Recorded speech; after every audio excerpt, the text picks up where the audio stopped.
Hi, I'm John Stevenson, and I'd like to welcome you to a study of the book of Jeremiah. Chapter 1, verse 1, the words of Jeremiah, the son of Hilkiah, the priests who were in Anathoth in the land of Benjamin, whom the word of the Lord came in the days of Josiah. And we have to pause now and speak about a bit about the days of Josiah, because that's going to be the background for this book. Josiah reigns from 640 to 609 BC. He comes to the throne at the age of 8. His father died young, and suddenly he is king, so he's got those that are helping him at first.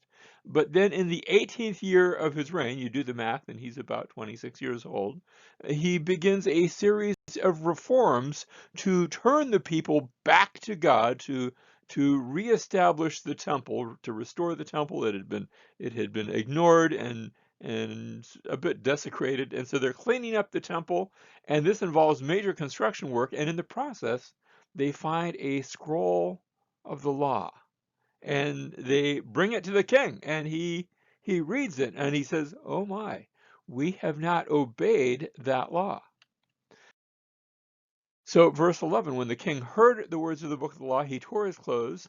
Then the king commanded Hilkiah the priest, Ahi, Ahikam, the son of Shaphan, Achbor, the son of Micaiah, Shaphan the scribe, and Asaiah, the king's servant, saying, and notice the reference to Hilkiah the scribe, the priest. We're going to see him a bit. Now, if it's going, I don't know if it's going to be the same person, but just make note of that name.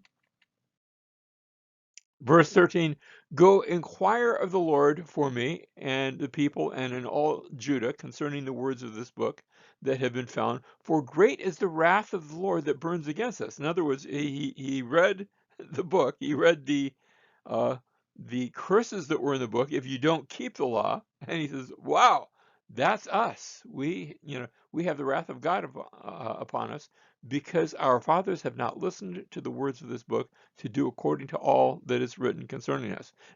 Josiah's been trying to do the words of the book, even though he hasn't even seen the book.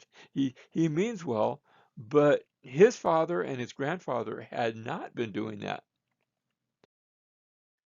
Verse 14, so Hilkiah the priest, Ahikam, Hakbor, Shaphan, and Isaiah went to Huldah the prophetess, the wife of Shallum, the son of Tikvah, the son of Harahas, keeper of the wardrobe. Now, if she lived, notice they're not going to her husband, they're going to her.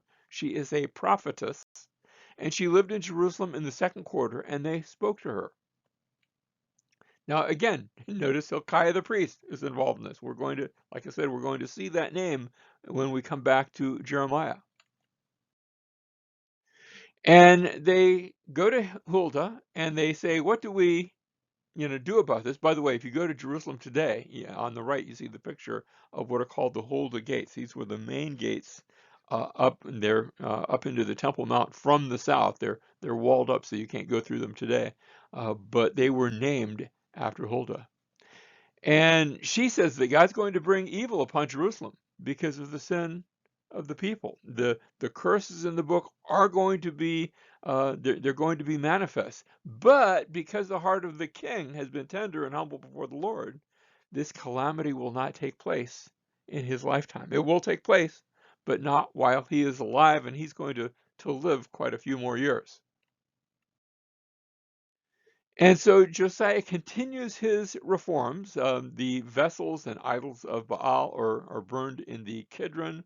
If you look at this map of Jerusalem, the Kidron Valley is the valley on the east side. Notice on the right side, it speaks of the Kidron Valley. And these bad things that were dedicated to the worship of pagan gods were burned there. He did away with the idolatrous priests. He overturned the place of burning on the other valley on the south and west side of the city of Jerusalem were the places where they would burn sacrifices there, and he turned it instead into a place of burning of garbage. In fact, it became eventually the town garbage heap.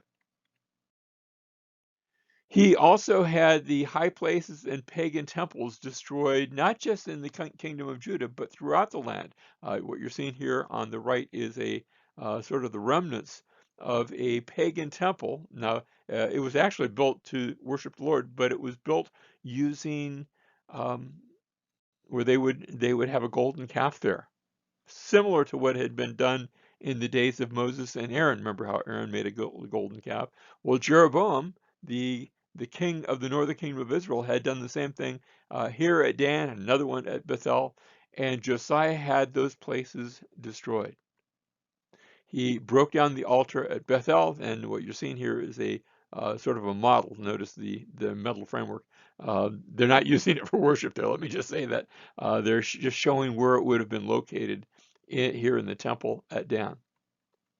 And then the priests of these high places were put to death because they'd been leading the people away from the Lord. They had actually been undermining the worship of God. He also removed the pagan altars from the temple. Apparently, things had gotten so bad that you went into the temple and there was an altar to the Lord, but there was another altar to various pagan deities, and he removes these now. Back to Jeremiah. Notice the words of Jeremiah, the son of Hilkiah. Remember how we mentioned Hilkiah? Now, Jewish tradition has it that Jeremiah is indeed the son of that same Hilkiah, the Hilkiah the high priest that Josiah had dealt with. I'm not sure that that's the case. It's sort of a common name, and Hilkiah is not mentioned here as being he's being of the priests, but he's not necessarily the high priest. So it very well might be that Jeremiah is from a priestly family, and he is. We're told that here, but not necessarily from the family of the high priest. And so we just have to say we don't know about that. And notice they were in Anathoth in the land of Benjamin, so this is just a bit to the north of Jerusalem, to whom the word of the Lord came in the days of Josiah, the son of Ammon, king of Judah, in the 13th year of his reign. Now, we already noted, or maybe we didn't, Josiah becomes king in 640 BC. And Jeremiah's ministry then begins in the 13th year of his reign. So you just do the math, that's around 627 BC. And we looked at those reforms, those were in 622 BC. So those reforms are going to begin after Jeremiah's ministry begins. And yet, remember that the king and those, when they find the scroll, they don't go to Jeremiah and say, what does this mean? They go to Huldah. And I can't help but wonder, gee, was Jeremiah perhaps a little too close to home? Or we're going to find in just a moment, he's a bit on the younger side. Maybe they they looked at him only as a prophet in training. But for whatever reason, they're not going to go to Jeremiah, even though he's already begun his ministry. They're going to go instead to Huldah. Verse 3 says it came also in the days of Jehoiakim. Now, we'll explain who these are in just a moment. Jehoiakim, the son of Josiah, king of Judah, until the end of the 11th year of Zedekiah, the son of Josiah, king in Judah, until the exile of Jerusalem in the 5th month. So we're actually going to have two aspects, two sides of Jeremiah's ministry. One will be in the days of Josiah. That's when it begins, but it will also continue into the days of the sons, and even one of these is going to be a grandson of Josiah. And so it will continue into the sons and descendants of Josiah, all the way up to the exile, the time when Jerusalem is destroyed and the Jewish people go into captivity. Now, some background is in order. When Jeremiah is ministering, you have two superpowers, maybe a few others that want to be. And really, the big superpower is Assyria. I put Egypt here, but actually, the Pharaoh of Egypt had been placed on the throne by Assyria. And when a country comes and places somebody else on the throne of another country, then the placing country is the one that is the superpower. So really, Assyria was the superpower. But I mentioned Egypt because Jerusalem is in the middle of those two kingdoms, and it's going to make them a bit uncomfortable being in the messy middle. But Assyria had been and was still, as Jeremiah begins his ministry, the superpower, but that's not going to last. Because what's going to happen is the king of Babylon, Babylon's a city to the south of Assyria, and also the king of the Medes are going to form a confederation, and they will, in this confederation, they'll come up against Assyria, specifically the capital city. What is the capital city at that time? Nineveh. And the capital changed at different times, and they will destroy Nineveh, and Assyria, as a superpower, will be no more. It doesn't mean that all Assyrians immediately just vanish, but Assyria is no longer going to be the superpower. In fact, some of the Assyrians are going to run to the west to try to escape and regroup, and they're going to come to a city of Carchemish on the Euphrates River, and they will call for help from their allies. Now, I just mentioned that the Pharaoh of Egypt had been placed on the throne by the Assyrians, and so he's quick to enter and to say, okay, I'm going to come and help. And we read in 2 Kings 23:29, in his days, Pharaoh Necho, king of Egypt, that's the Pharaoh, went up to the king of Assyria to the river Euphrates. And so they come up to this location. And the Medes turn around and go back home. But there's a young prince that's leading the armies of Babylon. His father is the king. And this is young prince Nebuchadnezzar, and he marches on to Carchemish, and it's sort of the Assyrians, but not really the Assyrians. It's mostly the Egyptians. The question is, who's going to run? Who's going to be the new superpower? Who's going to run the world? Is it going to be Babylon, or is it going to be Egypt? And let me just give you the sort of the spoiler alert. Babylon's going to win. Nebuchadnezzar is going to win, and Egypt's going to turn around and run back down to Egypt, and Nebuchadnezzar will now be the big king. Now, in the process of all that, when Egypt had been going to Carchemish, King Josiah, remember we said that Jerusalem would be okay until Josiah died, the rest of his life. Well, Josiah is killed by the king of Egypt as he was heading to Carchemish. It's not at Jerusalem, it's actually a few miles north at the city of Megiddo, and we actually refer to the place where Megiddo is located. It's located like on a ridge there, so we call it the Mount of Megiddo. The way you say that in Hebrew is Armageddon. And sometimes we have this imagery of Armageddon. Well, it begins here where Josiah is killed there at Megiddo. And so once Josiah dies, his son Jehoahaz is taken by the Israelites. He is installed upon the throne. That's what happens. You know, it goes from father to son. And so Jehoahaz, he's also known as Joahaz, and he's installed after his father's death. But he is deposed by Pharaoh Necho, who says, "No, no, no. I want to put somebody that I'll put on the throne. That way they'll be answerable to me." So he deposes Jehoahaz, and instead he is going to take Jehoiakim, the another son of Josiah, and he'll also known as Eliakim, and he will be placing him upon the throne instead. Well, he's on the throne and installed by Pharaoh Necho, but then Nebuchadnezzar comes down and initially says, "Okay, I'm in charge now. I've defeated the Egyptians, and that's fine and that's good."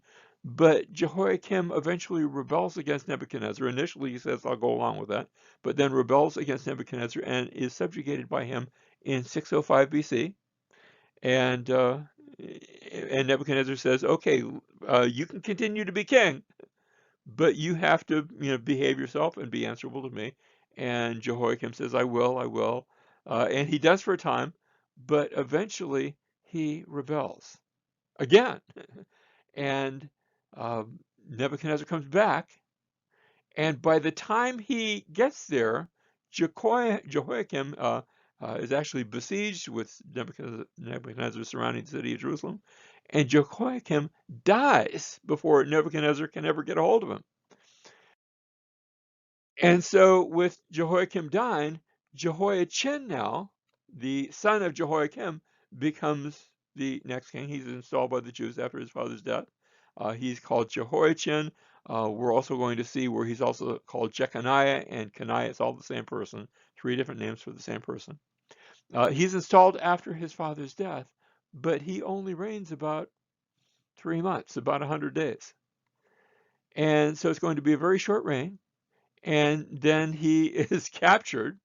And of course, he hadn't been around long enough to really do too much in rebellion, but he had acted evilly in the sight of the Lord. So he's carried off into captivity, along with Ezekiel and 10,000 of the merchants and things like that. And now Nebuchadnezzar takes another son, Zedekiah, the uncle of Jehoiachin, and Zedekiah is now placed upon the throne, and he will be there until the fall of Jerusalem. Now, I want to contrast Ezekiel and Jeremiah. I mentioned that Ezekiel was taken into captivity when Jehoiachin is taken. His prophetic ministry begins actually after he's taken into captivity to Mesopotamia. He won't be in Babylon, but he'll be in perhaps a nearby location by the river Kebar, one of the canals that joins to the Euphrates. And Ezekiel's prophecy begins at that time. Jeremiah's prophetic ministry, we already said, begins in the closing days of the Assyrian Empire during the days when Josiah is still alive. Ezekiel's going to act out the events that are taking place back in Jerusalem. He'll be lying on his right side and on his left side, and he'll build a model of Jerusalem. And the people there that are with him are going to say, gee, what's that all about? He's going to be explaining what happens. Jeremiah, by contrast, is going to be in Jerusalem. He'll see firsthand all of those events. He doesn't need to build a model. He just needs to look out his bedroom window, and there it is. In Ezekiel's case, he's going to relate to the elders who were in captivity what's happening back in the land of Israel. Jeremiah doesn't have to talk about what's happening back in the land of Israel. Jeremiah's in the land of Israel. He's going to be in Israel to see the events, and he will be explaining their significance, and he will tell what's coming up on the horizon. Now, an overview of Jeremiah. We divide it here into 5 major sections. I'm actually going to give you 2 looks at this. First of all, in chapter 1, you're going to have the call of Jeremiah, sort of a prologue. And then chapters 2 through 20 are going to start with Josiah to the first year of Nebuchadnezzar. And then chapters 21 through 45 will be about Josiah's sons, all the way to the Babylonian captivity. And that's all going to be judgments that are against Judah. And then chapters 46 through 51 will be oracles to the nations. So we have first those things that deal with Judah and Jerusalem and God dealing with his people, and then God dealing with the other nations. Notice they're not necessarily in chronological order, and then in chapter 52, we have the epilogue that describes the fall of Jerusalem, which had already been described in that central section in chapters 21 through 45. And so it's actually, the story is retold. Like I said, not necessarily, we don't look at the book of Jeremiah all being in chronological order. It's more of a topical order and really a collection of prophecies. Now, here's another way to see the book. Like we said, we begin chapter 1 with the call of Jeremiah. This is the prologue. And then you have prophecies of Judah and Jerusalem, chapters 2 through 35. And then the central section, chapters 36 through 45, are all in the way of historical narrative. That you'd had the prophecies leading up to that, and then you actually read about it taking place. Chapter 39, notice the pivotal point in the whole book, the fall of Jerusalem, where it's described as part of the historical narrative. And then once Jerusalem falls, that's not the end of the story. There's still going to be a few people that are left in the land, including Jeremiah, and he's going to be describing what happens after the fall of Jerusalem, but while they are still in the land, and it's not all going to be all that pleasant. Then we have prophecies, like we said, of other nations, chapter 46 through 51, and then chapter 52, the fall of Jerusalem is described again. So the fall of Jerusalem is described twice, once in chapter 39, once again in chapter 52. And you can see that the fall of Jerusalem is both the central point and also the big so what at the end. That's really where our attention is being drawn as we look at the pattern of Jeremiah. Now, it should be noted that there is a difference when we look at the Hebrew text of the book of Jeremiah versus the Greek Septuagint. Now, the Greek Septuagint is the translation of the Hebrew text. And you say, well, how can it be different? One is being translated from the other, and yet there is a big difference. The Greek Septuagint is considerably shorter. There's parts that it leaves out. And you say, well, what parts? Well, there's going to be times where the Hebrew text actually has some repetition there, where something's going to be said, and it'll be said again. We just looked at the fall of Jerusalem that's mentioned in chapter 39, and again in chapter 52, where you have a whole chapter describing that. So the Septuagint is going to be shorter, and also in places rearranges the order. Remember how I said it's not necessarily topical, or not necessarily chronological. It's more topical in its arrangement. Um, and so we're going to have, some of the prophecies and things that are sort of rearranged, which tells me that what I might have in the case of Jeremiah is an anthology of his prophecies and the history, and they're sort of arranged, but not necessarily the way in which he first wrote them. He might have taken them and sort of mixed and matched, and then put them into both a topical and with the center part there. That center section does get chronological.